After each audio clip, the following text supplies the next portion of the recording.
Welcome to Philosophy and Shit with Sean. Today, we're fucking going there. We're going to talk but not talk about the G word. You know the one, dog spelled backwards. Now, you might think, this motherfucker will say the F word 1,000 times but not say the G word? Well, that is correct. I'm not going to say the fucking G word. It's not because I think I'll burst into flames and shit. It's because I would never attempt to condense the great mystery, the infinite, ineffable, all-pervasive you-know-what into a word, a mere vibration created by a throat which lights up meaning within our neural pathways based on our individual proclivities and adopted narratives. The G word, it's a fucking pile of gunpowder in the brain just craving a spark. It's a word that has set the world on fire time and time again. But perhaps the G word itself is what we should set on fire within us. Eradicate the shroud of meaning around that motherfucker and experience what's left. What always has and always will be, but we're dumbasses. And we succumb to the mind's insistence that we put everything in a fucking box. And we shroud ourselves within beliefs, attractions, and aversions, and our oh-so-holy judgments and opinions. We might think we know what the G word is, or we might be smart enough to understand that we can't know what the G word is, or we just think it's all bullshit. But in any case, there's a construct there, a mental superstructure we build our beliefs or non-beliefs around. We've been trying to figure this shit out since time immemorial, but that's kind of the fucking problem. Trying to figure, trying to find, trying to define, it's all mind shit. And what's the mind? Just ever-changing passing thoughts that come in theme, congealed electric clumps. Here's the deal. If there were no mirrors or reflective surfaces in the world, then we would never know what our eyeballs look like. An eyeball cannot see itself. Yet we would know that we have an eye by virtue of the fact that we can fucking see. Do you see the rub? Unless we're blind, then whilst our eyes are open, we have the perpetual experience of sight. It's so fundamental that we don't even notice it. We don't walk around thinking, I'm seeing shit, I'm seeing shit, I'm seeing shit. I mean, unless you eat a particular mushroom, then maybe you'll say, fuck, I'm seeing shit.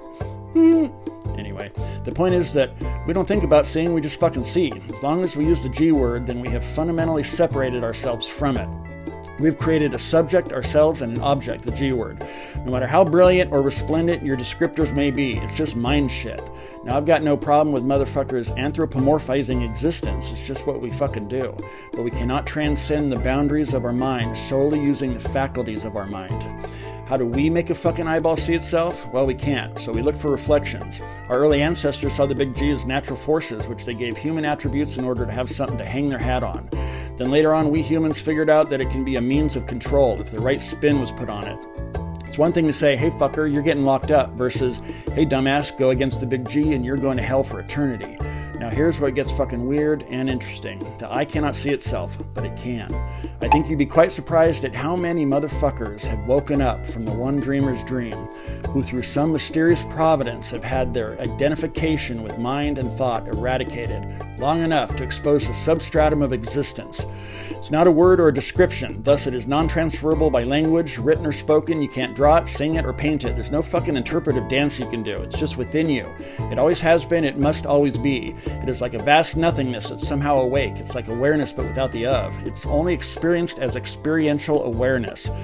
It starts out as the most elusive thing, then once exposed you can only laugh at how obvious and perpetual it is.